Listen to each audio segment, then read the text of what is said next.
పట్టుకుంటా పెడతావా ఆవిడ పడుతుంది ఏం వచ్చినా నేను ఏదైనా వచ్చినా అమ్మ నేను వెళ్ళాలి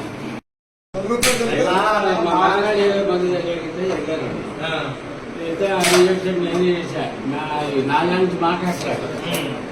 ఈ తర్వాత మొన్న కాపస్లో ఉన్నాడని ఎంట్రీలో ఎక్కిస్తారట ఫోన్ చేసి నేను అదే వెళ్ళాను.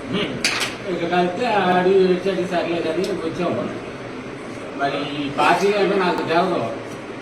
వచ్చాక మన బాబ్జీ నానాజీ గారు వచ్చాడు, బాబ్జీ గారు వచ్చాడు, అందరూ వచ్చారు. ఏదో చెప్తున్నారు, చాలా మంది చెప్పారు. ఇట్లా అబ్బాయి చదువుతున్నాడు ఉంటారు వెళ్ళిపోతారని బాబ్జీ గారిని అడిగారు. మేము వెళ్ళిపోతాం ఆయన అన్నాడు. నాకు పోయి ఉంటే ఆయన నాకు తొమ్మిది గంటలు రామచంద్ర గారు అబ్బాయి కూడా అన్నాడు. వస్తే నేను నాదేమన్నా మీ పని మీరు చేసుకోండి, మీరు చేసుకున్నది గట్టిగా ఆయన చెప్పాడు. నేను అనుకున్నా అప్పుడు ఈ పార్టీలు పడవలేమో అనుకున్నాను. నేను అక్కడే కూర్చున్నాను.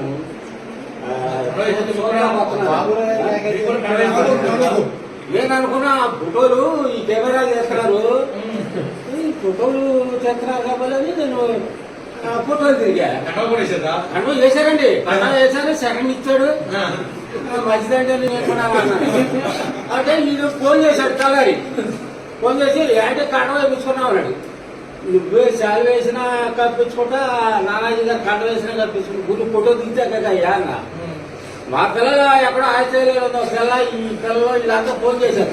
ఇవేంటే దాంట్లోకి వెళ్ళేవారు అని నాకు తెలవదండి అసలు. నేను ఫోటో కోసం చూసా. ఆడెవరు రా రా అందరూ ఫోటో దిగుదామంటే నేను దిగాను. నేను పర్యావేక్షణ చేసి ఇక్కడ ఉంటుందండి. 6 నెలల నుంచి అక్కడే ఉంటున్నా హైదరాబాద్ పిల్లవాడి దగ్గర. మామిడి తెలియ జరిగింది తెలవదండి. అవునే తెలియ జరిగింది. చల్లి పుష్పం కండ మన పార్టీ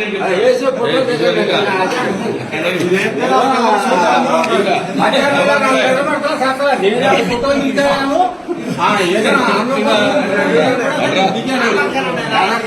అది ఫోన్ లో ఏదో వచ్చినాయంట మా పిల్లలకి అక్కడికి వెళ్ళిపోయినాయంట. ఇది కమ్మరాజారావు గారికి తెలిసి జరిగినటువంటి విషయం కాదు. ఏదో బందరకంతో మేనంద్ అనే ప్రేమతో వెళ్ళాడు. అక్కడ జరిగినటువంటి సంఘటన వేరు. మరి ఫోటో తీసి కండవ కప్పి మనిషికి తెలియకపోయినా ఇష్టం లేకపోయినా మరి ఇబ్బంది పెట్టారు. ఇంకో రకంగా భావించొద్దు. మేమేం కాంపిటీషన్ గా రాజారావు గారిని పిలిచి మళ్ళీ మా పార్టీలోకి రండి పిలిచింది కాదు. ఆయన వసుదాగా పుట్టింది తెలుగుదేశం, పోయేటప్పుడు కూడా తెలుగుదేశం కండవ కప్పునే పోతారు తప్ప మనం ఇంకో పార్టీలోకి వెళ్ళేటువంటి కుటుంబం కాదని చెప్పి ఈ రోజు రావడం జరిగింది. మేము మళ్ళీ తప్పనిసరిగా మా కుటుంబ సభ్యులాగానే మళ్ళీ మేము కలుపుకుని ప్రయాణం చేస్తామని చెప్పి ఈ సందర్భంగా తెలియజేస్తాం.